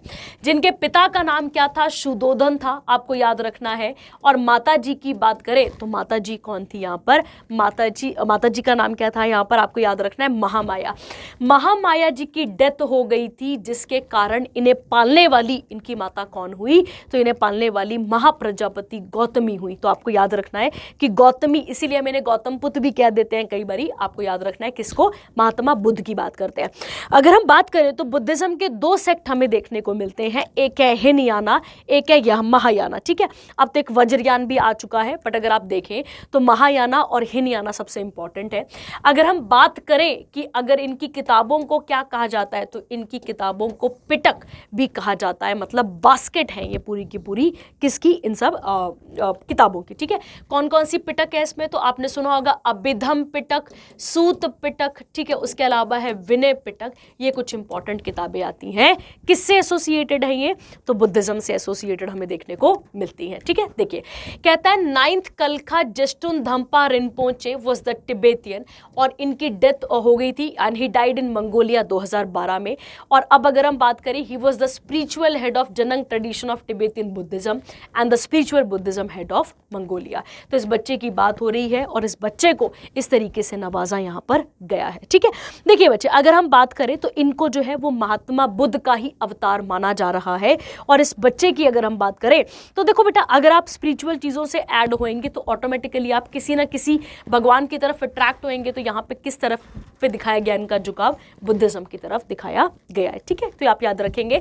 और एक और पेपर में एसएससी में क्वेश्चन आता है, टोटल बुद्धिस्ट काउंसिल कितनी हो चुकी है, 6 हो चुकी है। तो 6 की 6 आपको याद रखने की जरूरत है। 2 लास्ट की बर्मा में है और उससे पहले वाली जो अगर आप देखते हैं, हाँ एक बर्मा में है, इनमें से 6 में से एक बर्मा में है लास्ट वाली। और अगर आप बाकी देखते हैं तो बाकी अशोका के टाइम पर, कनिष्क के टाइम पीरियड पे, ठीक है, इनके टाइम पीरियड पर हो चुकी है, ठीक है। चलिए आगे आता है। इसके बाद अगला IAEA डायरेक्टर जनरल, ठीक है। अब इसके बारे में भी बात कर लेते हैं क्या है इसके बारे में, और क्वेश्चन देख लेते हैं कि क्या क्या यहाँ पर हमारे पास बनकर आता है, ठीक है। देखिए कहता है the board of governors of international atomic energy agency, इन्होंने राफेल मरियानो ग्रोसियो को क्या कराया, यहाँ पे डायरेक्टर जनरल बनाया है। इसका किसके लिए, सेकंड 4 टर्म के लिए, ठीक है। आपको याद रखना है सेकंड टर्म के लिए बनाया जा रहा है और 4 सालों के लिए, ठीक है। कहता है ये 6th डायरेक्टर जनरल है जब से ये स्टैब्लिश हुआ है। और कब हुआ था, 1957 में। हेडक्वार्टर कहाँ मिलता है इसका, वियना ऑस्ट्रिया में। मेंबर कितने मिलते हैं हमें यहाँ पे, तो 176 इसके मेंबर हमें देखने को मिलते हैं, ठीक है। और अगर हम बात करें एटॉमिक एनर्जी की, तो आप सबको पता है कि एटॉमिक एनर्जी में इंडिया का रैंक क्या है, इंडिया का रैंक 4th है। और सबसे ओल्डेस्ट एटॉमिक पावर प्लांट हम किसे मानते हैं, तो हम सबसे पुराना एटॉमिक पावर प्लांट तारापुर को मानते हैं। तारापुर कहाँ पर है भाई, महाराष्ट्र में आता है। डायरेक्टली क्वेश्चन आपके पास यहाँ पर बन सकता है, तारापुर महाराष्ट्र। इसके साथ मैंने आपको मिलते जुलते क्वेश्चन पहले भी कराए थे। नरोरा आएगा तो उत्तर प्रदेश टिक करेंगे, कैगा आएगा तो कर्नाटका टिक करेंगे, रावत भाटा आएगा तो राजस्थान टिक करेंगे, ठीक है। तो कुछ इंपॉर्टेंट पावर रिएक्टर्स हैं जिनके बारे में आपको साथ साथ में याद रखना है, ठीक है। चलिए अगली बात करते हैं। कहता है यहाँ पे EPFO interest rate financial year, जो कि कितना हो चुका है, फाइनेंशियल ईयर 23 की हम यहाँ पर बात करने जा रहे हैं, इसके बारे में बात कर लेते हैं। देखिए क्या लिखा है, कहता है central board of trustees the apex decision making body of employees provident fund organisation, जिसको ईपीएफओ भी कहा जाता है। देखिए ध्यान से, ईपीएफओ की अगर हम बात करें सबसे अपेक्स डिसीजन बॉडी कौन सी है, तो सेंट्रल बोर्ड ऑफ ट्रस्टी हमें देखने को मिलती है। इन्होंने एक नया इंटरेस्ट रेट यहाँ पे जनरेट करा है 8.15% का, और किसके लिए, आने वाले इस फिस्कल ईयर के लिए, कब तक का, 2022 से 23 की हम यहाँ पर बात कर रहे हैं। कहता है अब इन्होंने कितना प्रपोज करा है, इतना इंपॉर्टेंट है आपके पेपर के लिए, ठीक है। देखिए यहाँ पे 8.15 is 0.05 the highest than the 8.10% interest rate of financial year, जो कि कब का था, 2022 का था, जो कि 4 डेकेड से कुछ कम था। बट अगर हम आज की बात करें तो ये हमें देखने को ज्यादा मिलता है, ठीक है। आगे कहता है EPFO is expected to have a principal amount of 11.02 lakh crore and income of rupees 9497.57 crore, किसके लिए, फाइनेंशियल ईयर 23 के लिए, and which is the highest recommended income so far. तो ईपीएफओ के बारे में आपने सुना भी होगा, ईपीएफओ ने अभी अपना एग्जाम भी निकाला हुआ है, पता है ना सभी को, ठीक है। उसी के बारे में हम यहाँ पर बात कर रहे हैं और उसी के साथ ये चीजें हमें देखने को मिलती हैं। तो 2016 में कितना था, 80, 65, 55, अब देखिए घटने की क्रम पे आ रहा है यहाँ पर हमारे पास, ठीक है। तो आपको याद रखना है कब तक का ये 8.15 का है। अगला बात करते हैं Delhi declaration on modernisation of agriculture education system. आप डीपीएसपी पढ़ते हैं, आप डीपीएसपी के अंदर भी पढ़ते हैं कि भाई ये स्टेट की जिम्मेदारी है कि एग्रीकल्चर को मॉडर्न साइंटिफिक वे में भी क्या किया जाए, आगे को लेकर आया जाए, ठीक है। ताकि हर चीज को रिजनोवेट करके चीजों पे, ऐसा नहीं कि पुराने ट्रेडिशनल मेथड्स को ही लेकर, नए मेथड्स को लेकर भी एग्रीकल्चर पे क्या किया जाए, बूस्ट किया जाए या फिर को ग्रो किया जाए। देखिए कहता है Indian council of agriculture research और वर्ल्ड बैंक ने जॉइंटली दिल्ली डिक्लेरेशन यहां पर करा है। इसमें ज्यादा करके किसकी बात की जा रही है कि एग्रीकल्चर एजुकेशन सिस्टम को बढ़ाया जाएगा। जब आपने बजट पढ़ा होगा तो बजट में भी इसके बारे में बात की गई थी, तो वहां बताया गया था कि हायर एजुकेशन प्रोवाइड की जाएगी किसमें, एग्रीकल्चर को लेकर, ताकि एग्रीकल्चर को साइंटिफिक वे में प्रॉपर तरीके से आगे करवाया जाए और चीजों को लेकर ये सारी चीजें हो पाए। कहता है आईसीएआर एक ऑटोनॉमस ऑर्गेनाइजेशन है जो किसके अंदर काम करती है, डिपार्टमेंट ऑफ एग्रीकल्चर रिसर्च और एजुकेशन के अंदर और मिनिस्ट्री ऑफ एग्रीकल्चर और फार्मर वेलफेयर के अंदर काम करती है, ठीक है। तो इतना इंपॉर्टेंट है किस राज्य में आया, किस डिस्ट्रिक्ट, किस यूटी में आया, सॉरी, ये इंपॉर्टेंट हो जाता है। अगला बात करें हम यहाँ पे, तो PFRDA increases ombudsman upper limit. अब इसको देख लेते हैं, ठीक है। देखिए कहता है pension fund regulatory and development authority ने अपना एक जो रेगुलेशन था 2015 का, उसे ठीक करा है। और ओम्बुड्समैन बच्चे एक स्वीडन टर्म है जिसका मतलब क्या होता है, जिसको आप लोकपाल भी कह देते हैं, ठीक है। तो उसके यहाँ पे टेन्योर को बढ़ाया है 65 से कितना कराए, यहाँ पे 70 ईयर्स कर दिया गया है। अगर हम बात करें द अमेंडेड रेगुलेशंस क्या कहती है, यहाँ पे कब की आ गई अब आपके पास, अगर ये 2015 की थी तो 15 में कितना था यहाँ पे क्राइटेरिया 65, अब 70 किया गया, तो कौन सा आ गया ये रेगुलेशन, 2023 का आ गया।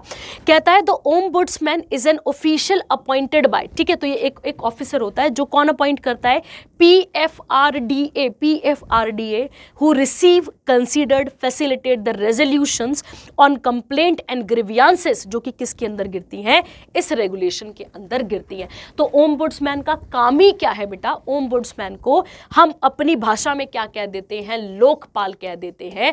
और इस लोकपाल का काम ही होता है कि अगर कोई प्रॉब्लम है तो उस प्रॉब्लम को जनता के सामने, कहने का मतलब है उस ऑर्गेनाइजेशन से जो रिलेटेड प्रॉब्लम है या वहां पे कोई करप्शन बॉडी है उसे वहां से हटाया जाए। ठीक है, अगर हम बात करें, ये स्वीडिश टर्म है, मैंने आपको बता दिया, जिसका मतलब होता है लीगल रिप्रेजेंटेटिव, और हम इसे अपनी भाषा में क्या कह देते हैं, यहाँ पे हम इसे अपनी भाषा में लोकपाल कह देते हैं। अगला कहता है यहाँ पे कि जो appointed ombudsman hold the office for period of 3 years, और अगर हम बात करें यहाँ पे तो ये री अपॉइंटमेंट के लिए भी एलिजिबल होते हैं।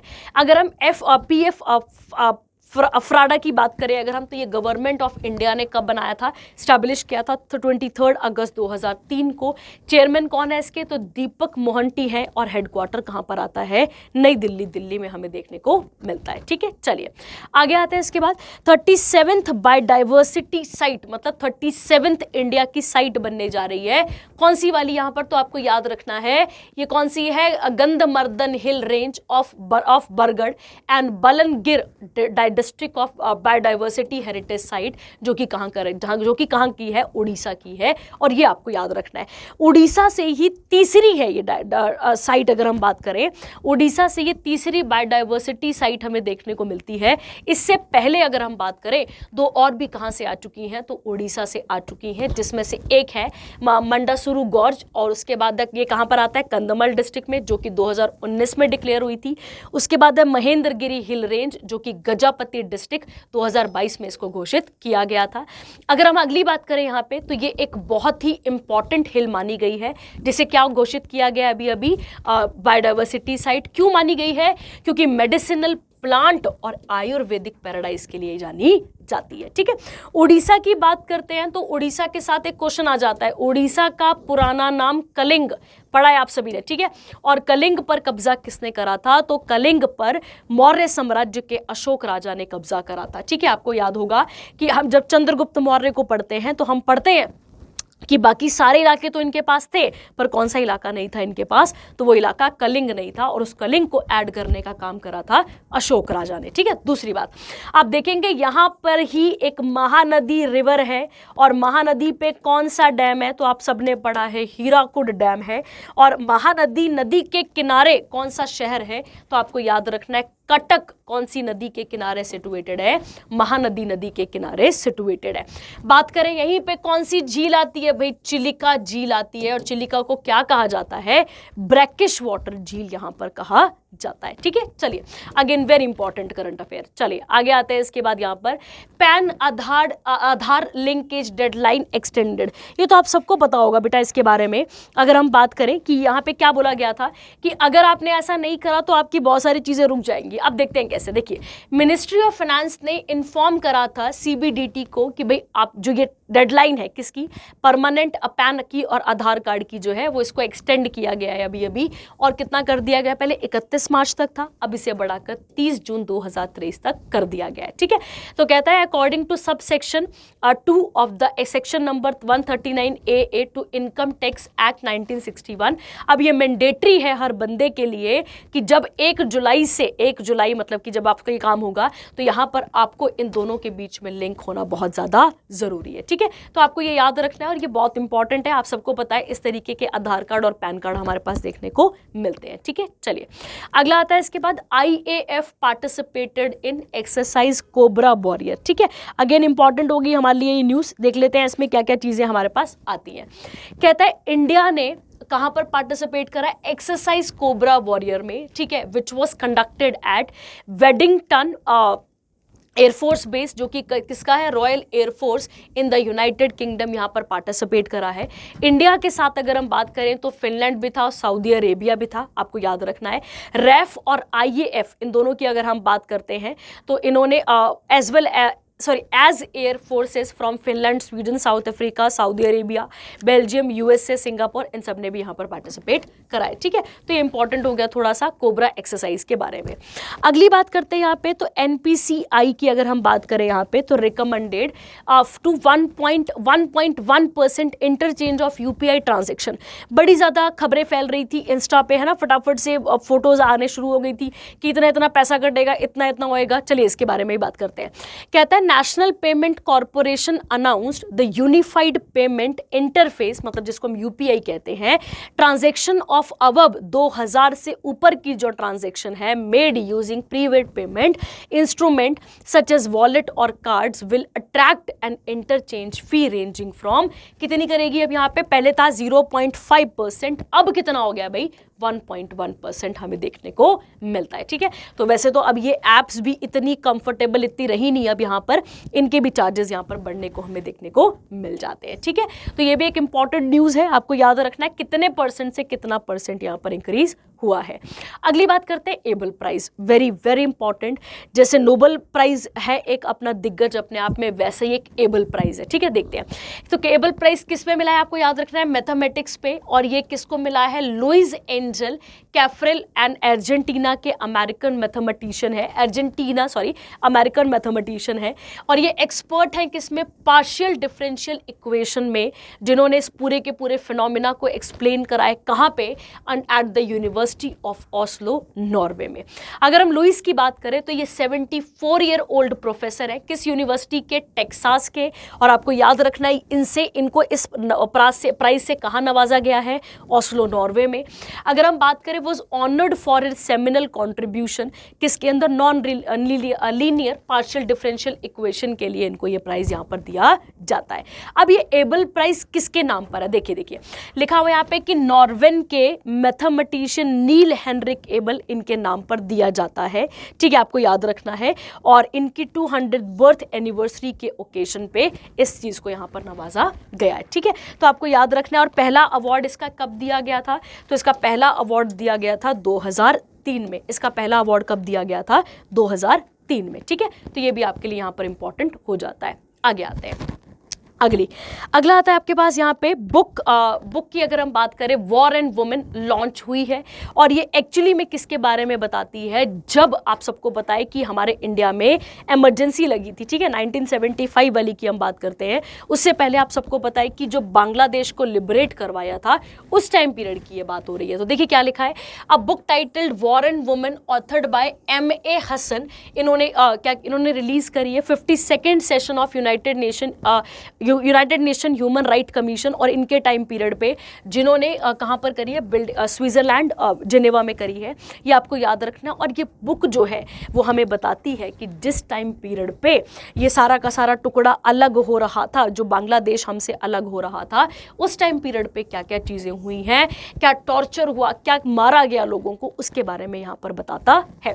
बांग्लादेश की बात करते हैं तो आप सबको पता है इसकी ढाका टक्का, हम कैसे याद रखते हैं इसको, इसे हम याद रखते हैं ढाका टक्का के नाम पर। ढाका क्या है, कैपिटल, करेंसी क्या है यहाँ पर, टक्का। ढाका में क्या बनी थी, ऑल इंडिया मुस्लिम लीग बनी थी 1906 में, आप सबको पता होगा इसके बारे में भी। और बांग्लादेश जो है वो सबसे लंबा बॉर्डर शेयर करता है किसके साथ, हमारे इंडिया के साथ। ठीक है, तो आपको याद रखना है लगभग 4096.7 किलोमीटर हमें देखने को मिलता है। ठीक है, तो ये भी एक इंपॉर्टेंट करंट अफेयर हो गया आपके पास। चलते हैं आगे, देखते हैं। अगला आता है पियानो डे। ठीक है, पियानो डे की अगर हम बात करें तो कब मनाया जाता है, 29 मार्च को मनाया जाता है। अगर हम इसकी बात करें तो हर साल के 80th डे पे ये मनाया जाता है, कभी 29 मार्च को आता है, कभी 28 को आता है। कहता है आइडिया ऑफ पियानो किसने इनिशिएट किया था, उस समय के निल्स फरम ने।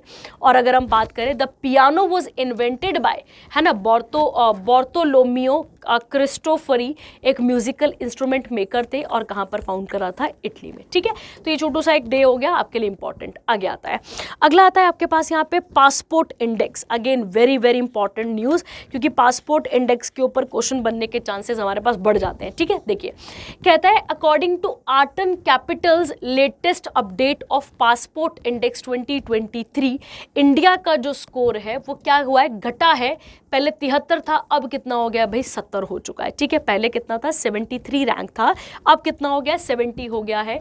India's individual passport power rank जो है वो भी कितने में क्या गिर गया है, 6 रैंक पे गिर चुका है। तो यहाँ पे कितना है, पहले 144, पहले कितना था 138, अब कितना हो गया 144। अगर हम बात करें मोबिलिटी के स्कोर पे तो यूएई का सबसे अच्छा माना जाता है, अफगानिस्तान ने लास्ट रैंक करा है यहाँ पे। सऊदी कोरिया की बात करें तो 12th in the individual ranking. अगर हम बात करें यहाँ पे मोबिलिटी स्कोर क्या होता है, यहाँ पे देखिए क्या लिखा है, it is the total number of countries that can be easily assessed with given passport. It is calculated, और कैलकुलेटेड किसके किसके बेसिस पे किया जाता है कि आपका वीज़ा फ्री है, वीज़ा ऑन अराइवल, ETA मतलब electronic travel authorisations and e visa issued within 3 days। ठीक है, तो मोबिलिटी का मतलब होता है कि कितने इजीली आप उस चीज़ को एक्सेस कर पा रहे हैं, इसके बारे में बात ये यहाँ पर करता है। ठीक है, तो ये भी आपको यहाँ पर क्लियर रखना है। आगे आता है इसके बाद new malaria free countries, very important. ठीक है, मलेरिया आप सबको पता है एक घातक बीमारी ही है हमारे पास, और जो मस्कीटो इसे काटता है उसका नाम क्या है, एनोफिलिस। आपने सुना होगा इसका नाम। ठीक है, किसकी बात कर रहे हैं हम यहाँ पे, मलेरिया की बात करते हैं। तो ठीक है, देखिए अजरबैजान और तजाकिस्तान की बात करें तो ये मलेरिया फ्री घोषित की गई है किसके द्वारा, WHO के द्वारा, ताकि मलेरिया को क्या किया जा सके, घटाया जा सके, खत्म किया जा सके। अगर हम बात करें तो WHO ने ऐसा कितनी कंट्रीज को सर्टिफाइड कर रखा है, 41 को, and 1 territory as malaria free. उसमें से 21 कंट्री कहाँ की है, यूरोपियन रीजन की है। WHO की बात करें तो इनका हेडक्वार्टर जिनीवा स्विट्जरलैंड में देखने को मिलता है। ठीक है, ये छोटे छोटे क्वेश्चन है जो पेपर में आ सकते हैं, चांसेस हैं इनके, तो आपको ध्यान रखना है। ठीक है, और किससे होता है तो आपको याद रखना है, एनोफिलीज से ये होता है। चलिए अगला आता है, वर्ल्ड बैंक ने अप्रूव करा है US डॉलर कितना मिलियन डॉलर यहाँ पे करा है, 100 मिलियन लोन टू ओडिशा। ठीक है, अभी आप ओडिशा के बारे में पहले भी पढ़ चुके हैं, बायोडाइवर्सिटी के लिए जाना गया है। अब देखिए तो कहता है यहाँ पे कि वर्ल्ड बैंक की अगर हम बात करें तो इसके अभी प्रेसिडेंट कौन है, डेविड रॉबर्ट मलपास। कब बना था, 44 में, मतलब 1944 में।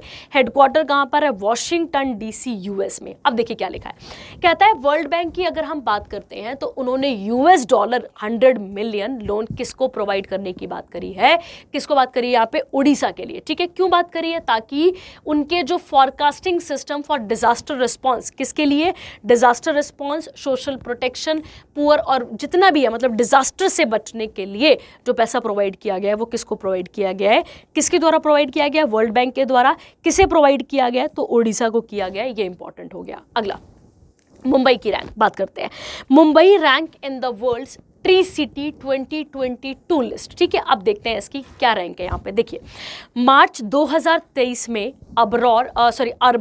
आर्बर डे फाउंडेशन और यूनाइटेड नेशन फूड और एग्रीकल्चर ऑर्गेनाइजेशन ने क्या बोला है कि मुंबई महाराष्ट्र जो है वो 2022 का tree cities of the world है। देखिए गांव में तो हमें फिर भी जंगलात देखने को मिलते हैं, बट अगर हम शहरों की बात करें तो हमें शहरों में जंगल का कॉन्ट्रीब्यूशन, या फिर अगर हम बात करें नेचुरल वेजिटेशन का कॉन्ट्रीब्यूशन कम देखने को मिलता है। तो मुंबई को इसके अंदर जो है वो क्या प्रपोज किया गया है, tree cities of the world कहा गया है। सेकेंड कॉन्सिक्यूटिव ईयर में भी, 2021 में भी, और पहले ये हैदराबाद को भी मिल चुका है। देखिए अब गांव की बात करते हैं, गांव में तो ये चीज़ें लाजमी सी हैं, गांव में तो ये चीज़ें क्लियर लगती हैं हमें, बट अगर हम शहरों की बात करें तो शहरों में ये चीज़ों को मिलना बहुत बहुत इंपॉर्टेंट और बहुत फ़ख्र की बात है कि इस मुंबई जैसे इतने ज़्यादा क्राउडेड प्लेस में अर्बन फॉरेस्ट्री को मेंटेन करना, उसको ग्रो करना, ये एक बहुत ही काबिल तारीफ़ की बात यहाँ देखने को मिलती है। ठीक है, तो ये भी न्यूज़ हमारे लिए बहुत इंपॉर्टेंट हो जाती है हमारे पास।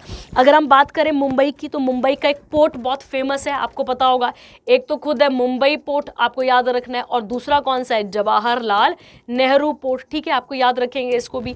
अगर हम मुंबई की बात करें तो मैंने आपको 2-3 पहले भी इसके कुछ इंपॉर्टेंट नेशनल पार्क्स कराए थे। टडोबा याद है, तडोबा के बाद कौन सा आता है, चंदेली करके। ठीक है, उसके बाद है संजय गांधी, ये कराए हुए हैं आपको। तो ये कुछ इंपॉर्टेंट नेशनल पार्क है जो कि कहाँ पर है, मुंबई में देखने को मिलते हैं। मुंबई को मैं और आप क्या निकनेम देते हैं भाई, इसे फाइनेंशियल कैपिटल ऑफ इंडिया भी कहा जाता है। क्या कहते हैं इसको हम, फाइनेंशियल कैपिटल ऑफ इंडिया भी से ही हम कहते हैं। ठीक है, अगेन इंपॉर्टेंट होगी हमारे लिए न्यूज़। चलिए अगला आता है चमेली देवी जैन अवार्ड 2022 का किसकी फील्ड में मिलता है ये, तो आपको याद रखना है ये जर्नलिज्म की फील्ड में दिया जाता है। अच्छा, एक चीज़ और रहेगी है ना आपके पास, यहाँ पे आते हैं ज़रा सा, ये आर्बर क्या है ना, आर्बर यहाँ पे आते हैं है ना। आर्बर क्या है, ये एक अमेरिका की फाउंडेशन है, ठीक है, अमेरिका की, अगर हम बात करें अमेरिका की नॉन प्रॉफिट ऑर्गेनाइजेशन है, तो आपको याद रखना है अमेरिका की नॉन प्रॉफिट ऑर्गेनाइजेशन है। चलिए आगे आते हैं। अच्छा, यहाँ पे एक और था आपके पास, चलिए हो गया ना ये वाला, आगे आते हैं। अगला आता है यहाँ पे कि एक ये किसके फील्ड में दिया जाता है, तो ये जर्नलिज्म के लिए दिया जाता है, आपको याद रखना है। और जर्नलिज्म की फील्ड में अगर हम बात करें तो ये किससे नवाजा गया है, तो अब आप देखेंगे किसको नवाजा गया है ये आपके पास यहाँ पे, तो उनका नाम क्या है देख लेते हैं इसके बारे में। देखिए, कहते हैं धान्या राजेंद्रन, को फाउंडर और एडिटर है news website the news minute की, इनको चमेली देवी अवार्ड से नवाजा गया है जर्नलिज्म की फील्ड में। और आउटस्टैंडिंग वुमेन मीडिया पर्सन 2022 की, इनको इससे नवाजा गया है। ये इवेंट कहां पर हुआ था भाई, इंपॉर्टेंट हो गया, नई दिल्ली में हुआ था। चमेली देवी का ये जो इंस्टीट्यूट है ये कब बना था, यहाँ पे जैन अवार्ड 1982 में। और चमेली देवी थी कौन, तो ये फ्रीडम फाइटर थी, कम्युनिटी रिफॉर्मर थी, और ये बहुत बार कहाँ गई है भाई, जेल में गई है, ठीक है। तो मध्य प्रदेश से हैं ये, चमेली देवी का रोल पूरा का पूरा इंपॉर्टेंट, तो ये हमारे लिए इंपॉर्टेंट बन जाता है, ठीक है। चलिए आगे देखते हैं। अगला आता है हमजा यूसुफ स्वान इन एज स्कॉटलैंड फर्स्ट मिनिस्टर, ठीक है, स्कॉटलैंड के पहले मिनिस्टर देखने को मिलते हैं, ठीक है, वेरी इंपॉर्टेंट। ये पाकिस्तानियों के लिए जो है, मतलब ऐसा कह लो कि पाकिस्तान की आवाम के लिए बड़ा इंपॉर्टेंट दिन बन गया ये, ठीक है। देखते हैं, पाकिस्तानी ओरिजिन हमजा यूसुफ की अगर हम बात करें तो ये नए लीडर बने हैं स्कॉटलैंड नेशनल पार्टी के, और वहाँ पे ये फर्स्ट मिनिस्टर बने हैं of Scotland at the court of session Edinburgh. अगर हम बात करें तो ये पहले मुसलमान हुए जो इस गद्दी पर बैठेंगे। स्कॉटलैंड की कैपिटल की बात करें तो एडिनबर्ग, और अगर हम बात करें करेंसी की तो पाउंड स्टर्लिंग हमें देखने को यहाँ पर मिलता है, ठीक है। चलिए अगला आता है इसके बाद एसोचैम प्रेसिडेंट, इसके बारे में बात कर लेते हैं। अजय सिंह जो चेयरमैन और मैनेजिंग डायरेक्टर हैं किसके, स्पाइस जेट के, अब इनको प्रेसिडेंट बनाया गया है कहाँ का, एस्कॉम का, ठीक है। एस्कॉम ये एक इंडिया का पुराना बहुत बड़ा चैम्बर है, इसके बारे में अगर हम बात करें। Sanjay Nair founder and chairman of Sorin investor, वो यहाँ पे कौन बने हैं, वाइस प्रेसिडेंट बने हैं। तो यहाँ पे 2 अपॉइंटमेंट आपको देखने को मिलती हैं। और एसोचैम है क्या ये, तो एक नॉन गवर्नमेंट एक बहुत बड़ी ट्रेड एसोसिएशन है। क्या ये आपके पास यहाँ पे, तो आपको याद रखना है ये एक बहुत बड़ा ट्रेड एसोसिएशन है। अजय सिंह की बात करें तो ये पहले चेयरमैन है, मतलब sorry was the first Indian to chair aviation tourism travel and tourism governor meeting at the world economic forum Davos Switzerland in Germany in January 2019 में, ठीक है। तो इन्होंने उसको भी यहाँ पर चेयर किया था, तो ये इंपॉर्टेंट हो गए हमारे लिए, ठीक है। चलिए आगे देखेंगे। इसके बाद अगला आता है ISSF rifle pistol world cup 2023, ठीक है। तो इंटरनेशनल शूटिंग स्पोर्ट फेडरेशन कहाँ पर होने जा रहा है, कहाँ पर हुआ है सॉरी, तो भोपाल मध्य प्रदेश में हुआ है। इंडिया की कितनी पोजीशन है यहाँ पे, सेकंड पोजीशन है, आपको याद रखना है। इंडियन शूटर कौन है यहाँ पे, सर्वजोत सिंह है, जिनको गोल्ड मेडल मिला है, तो यहाँ पे गोल्ड मेडल आ गया, वहां पर इंपॉर्टेंट हो गया हमारे लिए, ठीक है। अगला कहता है चाइना की अगर हम बात करें, China top the medal tally, 12 medals मिले हैं इसको, और हमारे पास कितने हैं, तो कितने हमारे पास 7 हैं, याद रखेंगे। और जर्मनी इस फील्ड में तीसरा हमें देखने को मिलता है, ठीक है। अब ISSF क्या है, तो ये गवर्निंग बॉडी है ओलंपिक शूटिंग इवेंट्स की, जो कि राइफल पिस्टल शॉटगन इन सब चीज़ों से डील करती है। प्रेसिडेंट की बात करें अगर हम तो लुइसाना रॉसी इसके प्रेसिडेंट आ गए, और इसका हेडक्वार्टर कहाँ पर है, म्यूनिक जर्मनी में हमें देखने को मिलता है, ठीक है। चलिए आगे देखेंगे। अगला आता है international day of zero waste 30 March 2023। ये दिन आपको अपने आप में ही समझ में आ रहा है, ठीक है, कि हमें जीरो वेस्ट क्रिएट करना है, अपने घरों से अपनी जगहों से क्या करना है, जीरो वेस्ट क्रिएट करना है। ऐसे बहुत सारे लोग हैं बेटा हमारे इंडिया में जो कि गांव के लेवल पे या एरिया के लेवल पे क्या करते हैं, जीरो वेस्ट जनरेट करने की बात करते हैं। किसकी बात करते हैं यहाँ पे, जीरो वेस्ट जनरेट करने की बात करते हैं। आपको पता होगा कि एक लेडी है जिनका नाम है जनक पतला, अगर आपको पता हो इनका नाम तो जनक पाटला, इनको पद्मश्री से नवाजा गया है क्योंकि इनके घर से जीरो वेस्ट है, बिल्कुल जीरो वेस्ट।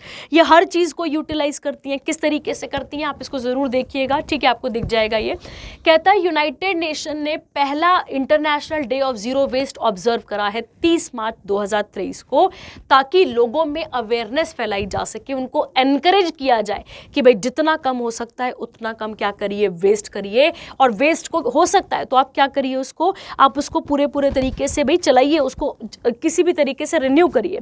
अगर हम बात करें यहाँ पर, इसे भारत में किस नाम से जाना जाएगा, मतलब जीरो वेस्ट वाले डे को स्वच्छ उत्सव हम इसको मनाएंगे। और अगर हम बात करें बेटा, अगर हम इसके बारे में बात करें, ऐसा ही हम एक स्वच्छ भारत अभियान ऑलरेडी चला रहे हैं इंडिया में, 2014 से वो चल ही रहा है। अगर हम बात करें तो ये किसका प्रोग्राम है, यूएनईपी और यूएन हैबिटेट का है। यूएनईपी की बात करें तो नायरोबी केन्या इसका हेडक्वार्टर हमें देखने को मिलता है, ठीक है। तो ये आपको यहाँ पर याद रखना है इसके बारे में, ठीक है। जीरो वेस्ट अगेन इंपॉर्टेंट है। अगला आता है हिमाचल प्रदेश की कांगड़ा टी को जो है वो यूरोपियन जीआई टैग मिला है, ठीक है। देखेंगे आप समझेंगे कि ये क्या है क्या नहीं है। हिमाचल प्रदेश की कांगड़ा टी की बात करते हैं तो इसको यूरोपियन, अच्छा अब देखो, एक तो जीआई टैग इंडिया से मिलता है, एक हो गया इसको कौन सा वाला टैग मिला है, ये यूरोपियन यूनियन का टैग मिला है, वेरी इंपॉर्टेंट, जीआई टैग मिला है। और इससे कांगड़ा टी जो लोग लगाते हैं उनके लिए एक अपॉर्चुनिटी बहुत खुले हाथों से बढ़ जाएगी यूरोपियन मार्केट में। कांगड़ा टी एक ऐसी टाइप ऑफ टी है जो कि हिमाचल प्रदेश में उगाई जाती है। कांगड़ा टी की बात करें तो इसको ऑलरेडी इंडियन जीआई टैग कब मिल चुका था, 2005 में। आप सबको पता है ज्योग्राफिकल इंडिकेशन टैग उन्हें ही दिया जाता है जो कि ज्योग्राफिकली एक बहुत ही इंपॉर्टेंट या फिर सोसाइटी को बूस्ट करने की बात हो रही हो, उसके बारे में बताया जाता है। ये जीआई टैग की अगर हम बात करें तो ये intellectual property right is primarily an agriculture natural manufacture product, जिसमें हैंडीक्राफ्ट, इंडस्ट्रियल गुड ये सब आ जाते हैं। पर कहां पे, उसी ज्योग्राफिकल टेरिटरी के अंदर, उसी ज्योग्राफिकल टेरिटरी के अंदर। इससे मिलने से अगर हम बात करें तो GI tag protect agriculture product, इसमें फूड स्टफ, ड्रिंक्स आ जाती हैं, वाइन्स आ जाती हैं और भी अलग तरीके की वाइन यहां पर देखने को मिलती हैं। और ये अगर हम बात करते हैं, once a product get a GI tag, any person और कंपनी इस नाम को आगे बेच नहीं सकती है, ठीक है। इसके नाम पर आगे किसी चीज को नहीं बेच सकती है, आपको याद रखना है, ठीक है। अगर हम बात करें इसकी कांगड़ा के टी की, अगर हम बात करते हैं तो ये कभी यूरोपियंस ने यहाँ पर पेश करी थी। और यूरोपियंस जब यहाँ पर लेकर आए थे तो उन्होंने देखा कि भाई बड़ी ज्यादा पैदावार हुई इससे, तो इसी की वजह से उन्होंने यहाँ पर इसको क्या करा था, इसे इंट्रोड्यूस करा था। पिछले कुछ सालों में इसकी इज्जत जो है, या फिर ऐसा कह लो इसकी जो डिमांड है वो घट चुकी थी, पर अभी कुछ टाइम से इसकी डिमांड जो है वो दोबारा बढ़ने की बात कर रही है। इसकी वजह से कांगड़ा के लोगों को सबसे ज्यादा बेनिफिट मिलेगा। क्यों? अगर हम उनके बारे में बात करें तो वो यहाँ पर इसके कांगड़ा टी से अपनी यूरोपियन मार्केट को और आगे ग्रो कर पाएंगे, ठीक है। जो कि पूरा का पूरा अब तो खैर श्रिंक हो गए हैं बहुत ज्यादा एरिया, पहले बहुत ज्यादा स्केल पे क्या लगाई जाती थी, कांगड़ा टी लगाई जाती थी, ठीक है। तो again important current affair Kangra की। अगर हम हिमाचल प्रदेश की बात करते हैं तो अभी गवर्नर कौन है वहां पे, तो आपको याद रखना है राजेंद्र आर्लेकर। और अगर हम बात करते हैं सीएम की तो सुखविंदर सिंह सुक्खू यहाँ पर कौन दिखते हैं, हमें सीएम देखने को मिलते हैं हिमाचल प्रदेश के, ठीक है। हिमाचल प्रदेश का फॉर्मेशन डे आपको याद रखना है, कब हुआ था इसका फॉर्मेशन डे, 1971 को। इसे किस चीज का दर्जा मिला था, तो स्टेटहुड का दर्जा यहाँ पर इसको दिया गया था, ठीक है। चलिए आगे बात करते हैं यहाँ पे लोकसभा ने कंपटीशन एक्ट 2022 को क्या करा है, अमेंड करा है। अगेन ये चीज हमारे लिए इंपॉर्टेंट हो गई, ठीक है। देखते हैं इसके बारे में भी क्या क्या चीजें इसके अंदर आती हैं, ठीक है। देखिए अब ये सीसीआई है क्या एक्चुअली में, तो ये कंपटीशन मार्केट को रेगुलेट करता है। किसको रेगुलेट करता है? कंपटीशन मार्केट को रेगुलेट करता है।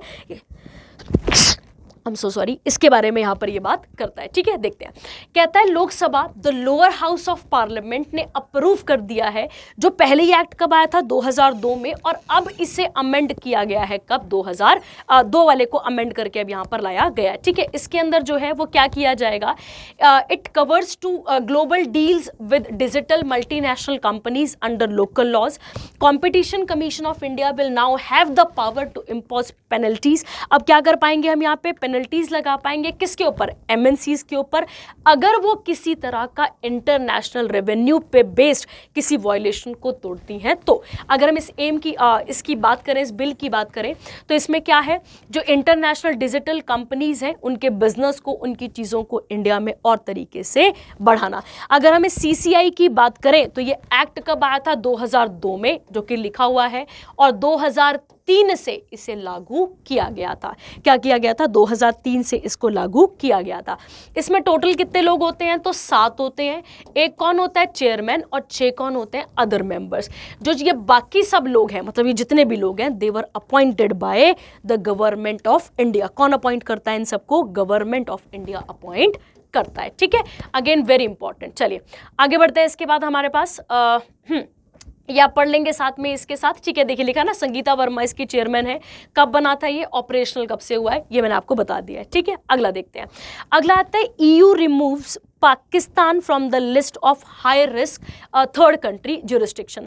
आपको पता होगा कि पाकिस्तान पे एक इल्ज़ाम लगता आया है, पाकिस्तान को ग्रे लिस्ट में डाला जाता है। ठीक है, क्यों डाला जाता है ग्रे लिस्ट में, क्योंकि उन्होंने FATF के जो नॉर्म्स हैं उनको तोड़ा था, और उनके अकॉर्डिंग अगर हम बात करें तो ये मनी लॉन्ड्रिंग करते हैं और साथ ही साथ टेररिज्म को फंड प्रोवाइड करता था। कौन, पाकिस्तान। पर अब आप देखें पाकिस्तान की हालात वैसे ही बहुत खस्ता चल रहे हैं इन दिनों में। ठीक है, उसकी हालात बहुत ख़राब चल रहे हैं, और जिसके कारण अब इनको इस वाली एरिया से क्या कर दिया गया है, निकाल दिया गया है। इनके लिए बड़ी खुशखबरी है, और क्योंकि इनके वैली हालात बहुत मंदी में चल रहे थे, अब ये सब खुलेगा तो इनके पास भी बहुत सारी चीज़ें ओपन की जाएंगी। इनके पास एक तरीके से कह सकते हो, ये तो नहीं कहेंगे कि एकदम इनके कहानी पलट जाएगी इनकी पूरी की पूरी, बिल्कुल नहीं, पर अगर हम बात करें तो इनकी थोड़ी सी कंडीशन इसकी वजह से ठीक हो सकती है। ठीक है, तो आपको याद रखना है 2018 में इसको हाई रिस्क थर्ड ज्यूरिस्डिक्शन के अंदर डाला गया था। ऐसी अब देखो 2018 में इसको किस में डाला गया था, FATF के नॉर्म्स के अंदर डाला गया था। 2018 में इसको इसी के अंदर डाला गया था। तो अब कहता है यहाँ पे कि अब EU की स्क्रूटिनिटी के अंदर नहीं है, जिसकी वजह से जो है वो बहुत सारी चीज़ें यहाँ पर ओपन की जाएंगी, और थोड़े से इसकी वजह से हो सकता है कि पाकिस्तान के हालात थोड़े से सुधर जाएं। ठीक है, चलिए आगे देखेंगे। इसके बाद अगला आता है हमारे पास, तो ये आप देख लेंगे यहाँ पे, यूरोपियन यूनियन क्या है, इंटरनेशनल इकोनॉमिक और पॉलिटिकल अलायंस है। कितनी मेंबर कंट्रीज हैं, 27 है। हेडक्वार्टर कहाँ पर है इसका, ब्रुसेल, बेल्जियम में हमें देखने को मिलता है। ठीक है, चलिए आगे आता है वाइल्ड लाइफ कंजर्वेटिव। बात करें अगर हम कंजर्वेशन अवार्ड की, इसके बारे में बात करते हैं। देखिए आलिया मीर एक कौन है, वाइल्ड लाइफ कंजर्वेशनिस्ट हैं, जो कि कहाँ पर काम करती है, India based charity wild life SOS के लिए काम करती हैं। कहा जाता है कि ये पहला अवार्ड है इस तरीके का जो यूटी जम्मू कश्मीर में हमें देखने को मिल रहा है। आलिया मीर की बात करें तो ये, अगर हम बात करें, सांपों को लेकर बहुत ज़्यादा एक्साइटमेंट में है। ठीक है, पहले तो कहते हैं कि इनको डर लगा करता था, पर अब की अगर हम बात करें, कहीं पे भी किसी भी जगह पे कोई सांप वगैरह हो तो उनको वहाँ से लेकर आना और उनको प्रॉपर तरीके से बचाना, इसके लिए इनको ये अवार्ड से नवाजा गया है। ये पहली महिला बनी है, कहाँ की, फर्स्ट वुमेन है कहाँ की, जम्मू कश्मीर के, जिनको इस चीज़ से नवाजा गया है। वाइल्ड लाइफ SOS क्या है, एक ये नॉन प्रॉफिट ऑर्गेनाइजेशन है इंडिया की, जिसका काम है वाइल्ड लाइफ को प्रोटेक्ट करना, और जिसे कब बनाया गया था, 1995 में बनाया गया था। ठीक है, तो आपको याद रखना है, ये बहुत इंपॉर्टेंट हो गई आपके लिए। और अगर आपसे पूछा जाए वाइल्ड लाइफ SOS का हेडक्वार्टर कहाँ पर है, तो आप याद रखेंगे नई दिल्ली में हमें देखने को मिलता है इसका हेडक्वार्टर। ठीक है, चलिए आलिया मीर भूलना नहीं है आपने। ठीक है, लास्ट आते हैं इसके बाद आपके पास लास्ट इंपॉर्टेंट न्यूज़ पे, जिसका नाम क्या है, जो क्राउन प्रिंस हैं ऑफ अबू धाबी, इनके बारे में बात करते हैं। एक तो पहले इनका खानदान बहुत होता है, और अपने खानदान को ये क्या बांटते रहते हैं, मिनिस्ट्री बांटते रहते हैं। देखते हैं, देखिए क्या लिखा है। कहता है Sheikh Mohammed bin Zayed Al Nahyan president of UAE and the ruler of Abu Dhabi, इन्होंने अपने बड़े बेटे को शेख खालिद बिन मोहम्मद बिन जैद अल, अब ये याद नहीं हो सकता तुम्हें, ठीक है, इसको जाहिद करके एक एक दो निक नेम इनके बनाकर आप याद कर लो। ठीक है, इन्हें क्राउन प्रिंस बनाया गया है, कहाँ का, अबू धाबी का, याद रखना है आपको।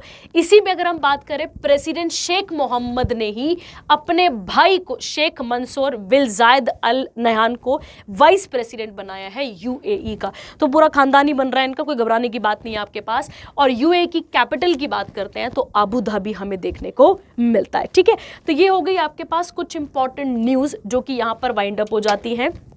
आई होप आपको यहाँ तक चीज़ें समझ में आई होंगी। कोई डाउट रहेगा तो आप पूछ सकते हैं। Thank you, have a nice day.